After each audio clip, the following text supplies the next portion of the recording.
GCS scale. GCS is a standardized tool for assessing a patient's response to stimuli. In clinical care, it is most commonly used neurological assessment tool used for assessing intracranial dysfunction and depth of coma. तो GCS scale जिसे हम कहते हैं Glasgow coma scale, ये एक तरीके का standardise tool है जिससे हम किसी भी न्यूरोलॉजिकल डिसफंक्शन या किसी भी तरीके का पेशेंट है जिसको न्यूरोलॉजिकल प्रॉब्लम है, इंट्राक्रेनियल डिसफंक्शन या डेप्थ ऑफ कोमा, किस तरीके का कोमा है, माइल्ड है, मॉडरेट है या सीवियर है, इस तरीके के कोमा को हम क्या करते हैं, असेस करते हैं। और इसको असेस जो करते हैं to a person best response for, इसका हम 3 क्राइटेरिया होता है, eye movement, verbal response and motor functions. इन 3 क्राइटेरिया स्केल के ये 3 टूल होते हैं जिनसे हम पेशेंट को आइडेंटिफाई करते हैं कि वो किस तरीके के कोमा में है, उसको किस तरीके का इंट्राक्रेनियल डिसफंक्शन हो रहा है। तो ये जो स्कोर देते हैं हम, आई मूवमेंट को चेक करते हैं, वर्बल रेस्पॉन्स को चेक करते हैं एंड मोटर फंक्शंस को फंक्शन को चेक करते हैं। तो ये जो स्कोर है ये आपका होता है 3 से लेके 15। The client who is unresponsive to painful stimuli does not open the eye and has complete muscular flaccidity। यहाँ muscular flaccidity का मतलब है कि जो उसकी मसल्स हैं वो एकदम ही स्थिर हो गई हैं, काम नहीं कर रही हैं, ठीक है। तो ऐसा आपके पास क्लाइंट आता है, पेशेंट आता है जो कि अनरेस्पॉन्सिव है किसी भी पेनफुल स्टिमुलाई मतलब आपने उसको किसी भी तरीके का आउटर स्टिमुलाई दिया, जिसे चूटी भरना कहते हैं, जिसे स्टिमुलाई दिया, पर वो ना अपनी आंखें खोल रहा है ना अपने आप को मूव कर रहा है। तो ऐसा जो पेशेंट है उसको हम स्कोर देंगे 3, जो इंडिकेट करेगा डीप कोमा, कि उसकी जो कंडीशन है वो काफ़ी सीरियस है, सीरियस कोमा में। वहीं आपके पास दूसरा पेशेंट आता है हु इज़ ओरिएंटेड मतलब उसे पता है कि उसके आसपास एनवायरनमेंट में क्या हो रहा है, कौन उसे मिलने आ रहा है, क्या टाइम हो रहा है, अपनी आँखों से अपनी आई बॉल्स को मूव कर रहा है इधर उधर, ठीक है। Open the eyes and follow the command को फॉलो कर रहा है कि भाई हमने उसे कहा कि आप अपना फेस राइट साइड मूव कीजिए, तो जो पेशेंट है वो अपना जो भी कमांड है हम उसे दे रहे हैं वो फॉलो कर रहा है। तो वो जो पेशेंट है ओरिएंटेड है, ओपन कर रहा है अपनी आइज़, फॉलो कर रहा है कमांड, तो ऐसे पेशेंट को हम स्कोर देंगे 15, जो कि एक नॉर्मल स्कोर होता है। अगर कोई भी पेशेंट है उसका जीसीएस स्कोर जो है वो 8 या 8 से कम आ रहा है, तो ये जो स्कोर होता है ये इंडिकेट करता है कोमा की कंडीशन को। इस फोटो में आप देख सकते हैं ये 4 पैरामीटर हैं, पर जो फर्स्ट और फोर्थ है वो सिमिलर ही है। तो हम देखेंगे कि 3 जो है वो मेन है। तो फर्स्ट जो है वो है आपका आई रेस्पॉन्स, कि ओपन कर रहा है आइज़ की, क्लोज कर रहा है। सेकंड है मोटर रेस्पॉन्स, कि आप उसको चूटी भर रहे हो या कुछ कर रहे हो तो वो अपने हाथ को वहाँ से हटा रहा है, आपके कमांड को फॉलो कर रहा है कि नहीं। तो ये हुआ आपका motor response. Second is verbal response, वो आपसे कम्युनिकेट कर रहा है, आप जो भी उससे क्वेश्चन कर रहे हैं वो उसको सही आंसर कर रहा है, तो वो इसमें हम चेक करते हैं वर्बल रेस्पॉन्स में। फोर्थ आपका आ गया प्यूपिल रेस्पॉन्स, कि वो आई बॉल को इधर उधर मूव कर रहा है कि नहीं कर रहा, तो ये आपका आ गया प्यूपिल रेस्पॉन्स। तो ये 3 स्केल कंपोनेंट होते हैं, eye opening, verbal response, motor response. उसके बाद हम देखते हैं फर्स्ट आई ओपनिंग।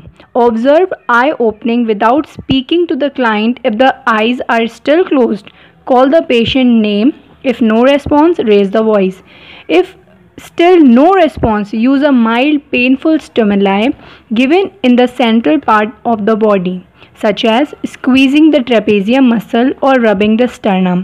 तो यहाँ पे आप देख सकते हैं ओपन द आई, मतलब मैं आपको एक एग्जांपल देके समझाती हूँ। जैसे आपके पास कोई भी पेशेंट आया सीताराम करके, ठीक है, वो पेशेंट लेटा हुआ है और आप चेक कर रहे हैं उसका जीसीएस।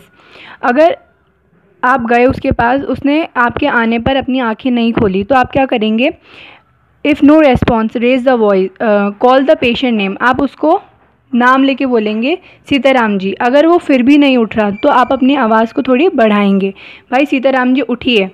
तभी भी वो जो पेशेंट है वो रेस्पॉन्स नहीं कर रहा, तो आप क्या करेंगे, उसके सेंट्रल बॉडी पार्ट को स्टिमुलाई देंगे, स्क्वीज़ करेंगे, चूटी भरेंगे।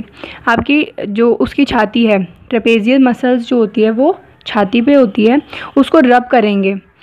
तभी भी तब आप बोलेंगे सीताराम जी उठिए, पर वो वहाँ पे रेस्पॉन्स नहीं कर रहा, तो आप उसको क्या देंगे, वहाँ पे स्कोर 3 देंगे। ठीक है, स्कोरिंग सिस्टम मैं आपको बताऊँगी अभी, पर ये कुछ तरीका होता है आई ओपनिंग को चेक करने।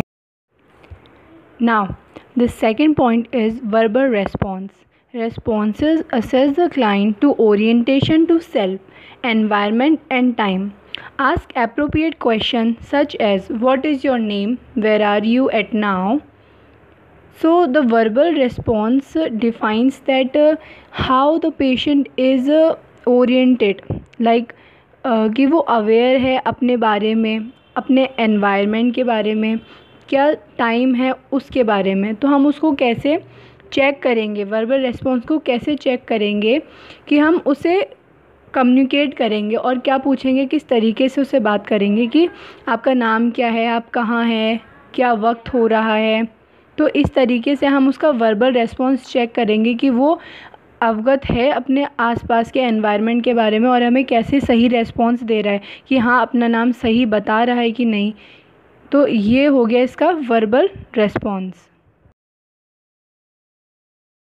So the third component is motor response.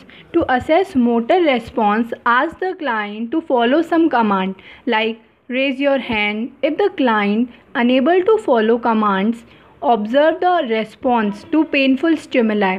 Compare the right side, upper side, lower side extremities. तो बेसिकली मोटर रेस्पॉन्स जो है इसमें हम इसके मोटर रेस्पॉन्स चेक करेंगे कैसे, जो हमारी मोटर नर्व्स होती हैं वो हम देखेंगे कि ये इस कंडीशन में उसके जो मसल्स हैं वो फ्लैसिड हो गए हैं, तो उसको हम चेक करने के लिए उसको स्टिमुलाई देंगे। स्टिमुलाई तब देंगे जब वो हमारे कमांड्स को फॉलो नहीं कर रहा, जैसे हम उसके upper side, lower side and right side in extremities को कंपेयर करेंगे। जब भी जो पेशेंट है हमारे कमांड को फॉलो ना करे तो हम क्या करेंगे, स्टिमुलाई। मैंने बताया था आपको जैसे पहले भी, स्टिमुलाई देने का तरीका, उसको एक पेनफुल चूटी भरेंगे या कुछ ऐसे करके एक पेनफुल स्टिमुलाई देंगे। उससे भी अगर वो पेशेंट आपके कमांड फॉलो ना करे तो उसको सबसे मिनिमम हम स्कोर देंगे। Now we move to the tools. So first हमारा टूल था आई ओपनिंग। तो इसके जो हैं क्राइटेरिया, तो फर्स्ट जो है स्पॉन्टेनियसली, अगर वो स्पॉन्टेनियसली मतलब बार बार अपनी आंखें झपका रहा है, अपनी आईलिड्स को ब्लिंक कर रहा है, पलकें झपका रहा है, मतलब वो अपने एनवायरनमेंट के लिए बिल्कुल अवेयर है, तो उस पेशेंट को हम जो स्कोर देंगे वो 4 देंगे। अगर वो स्पॉन्टेनियस नहीं है, ठीक है, तो अगर आप उसको स्पीच, मतलब मैंने आपको बताया था कि आप उसको आवाज़ दे के बुलाएंगे, तो वो अपनी आँखों को ओपन कर रहा है, तो आपकी स्पीच, आपके बोलने से अगर वो पेशेंट जो है वो ओरिएंट हुआ तो उसके लिए हम उसको स्कोर देंगे 3। अगर वो हमारी आवाज़ से भी रिएक्ट नहीं कर रहा, अपनी आंखें नहीं खोल रहा, तो उस कंडीशन में मैंने आपको बताया था कि हम उसकी सेंट्रल बॉडी पार्ट पे, चेस्ट, स्टर्नम, इस साइड पे एक पेनफुल स्टिमुलाई देंगे। तब अगर वो उस स्टिमुलाई से रिएक्ट करें, अपनी आंखें ओपन करें, तो उस कंडीशन में हम पेशेंट को स्कोर करेंगे 2। बट अगर हम ये तीनों चीज़ें देख रहे हैं उस पेशेंट में कि एब्सेंट है, वो हमारे इस बोलने से भी अपनी आंखें नहीं खोल रहा और पेनफुल स्टिमुलाई देने से भी अपनी आंखें नहीं खोल रहा, तो हम ऑब्ज़र्व कर रहे हैं कि उसमें कोई आई ओपनिंग नहीं है, कोई आई रेस्पॉन्स नहीं है, तो उस कंडीशन में हम पेशेंट को जो स्कोर देंगे वो होगा 1। So the next point is verbal response. तो यहाँ पे हम देखेंगे, यहाँ पे 5 की पॉइंट्स होते हैं जो कि हम अपने पेशेंट में देखते हैं, उसको एग्ज़ामिन करने के दौरान हम स्कोर देते हैं। तो यहाँ पर आपके 5 की पॉइंट्स हैं। तो फर्स्ट जो है नीचे से देखेंगे, patient oriented.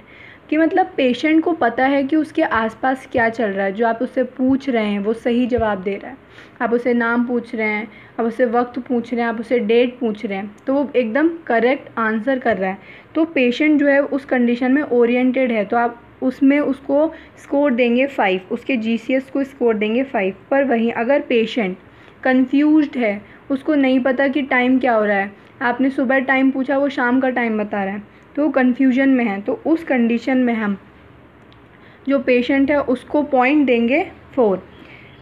Third is inappropriate word, हम उससे क्वेश्चन पूछ रहे हैं, उससे कम्युनिकेट कर रहे हैं और वो इनएप्रोप्रिएट वर्ड्स का यूज़ कर रहा है, मतलब जो पूछ रहे हैं उसका उल्टा ही जवाब दे रहा है। जैसे हम उससे उसका नाम पूछ रहे हैं तो वो क्या बता रहा है कि आज दिन कौन सा है।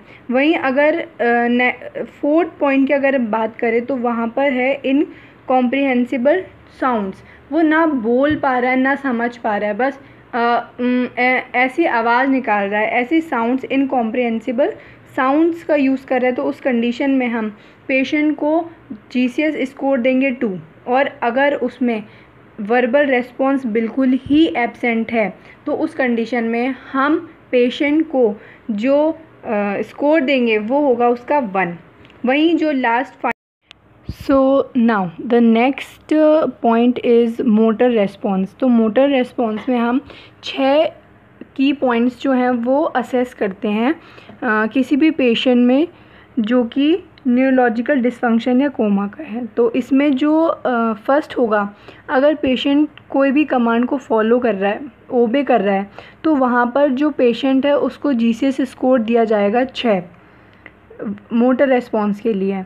और अगर हम उसको कोई भी स्टिमुलाई दे रहे हैं, ठीक है, कहीं उसको टच करके उसे पेनफुल स्टिमुलाई दे रहे हैं, कोई उसका पार्ट को दबा रहे हैं, ज़ोर से पिंच कर रहे हैं, तो उसको वहाँ पे लोकलाइज पेन हो रहा है, उसके लिए अगर वो कोई अगेंस्ट कोई एक्शन करता है तो वहाँ पर जो भी स्कोर दिया जाता है वो होता है 5, ठीक है।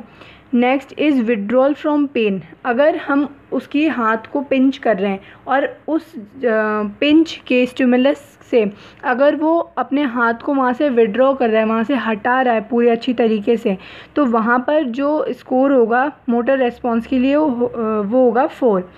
Next is flexion to painful stimulus, flexion मतलब वो हल्का सा अपनी बॉडी की तरफ उसे हटा रहा है, पूरी तरीके से नहीं हटा पा रहा है स्टिमुलस देने पर अपने उस हाथ को, पर हाथ थोड़ा सा मूव कर रहा है, तो वहाँ पर जो उसको स्कोर दिया जाएगा वो होगा 3।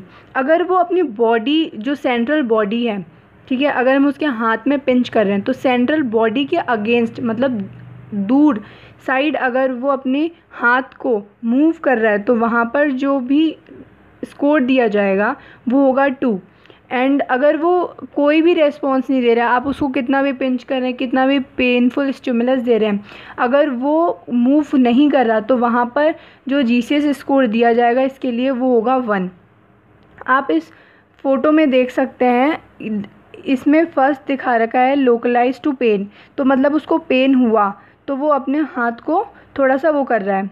Next is flexion, withdrawal, flexion या विड्रॉल टू पेन, पहले उसको दर्द हुआ तो उसने एकदम से झटक के नीचे रोटेट करा, मतलब अपना हाथ वहाँ से हटाया।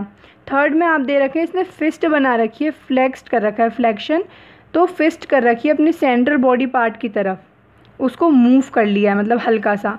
और अबडक्शन में आप देख सकते हैं कि जो उसने फिस्ट बना रखी थी उसको अपनी बॉडी से दूर की तरफ यहाँ से हटा रहा है, मतलब उसको वहाँ से मूव कर रहा है। तो इस वाली कंडीशन में हम इसको, जो एक्सटेंशन वाली कंडीशन में जो हम इसको स्कोर दे रहे थे वो था इसका 2। तो ये पूरा जो था ये पूरा GCS के ऊपर था। आई होप कि ये आपके लिए हेल्पफुल रहा होगा। Thank you.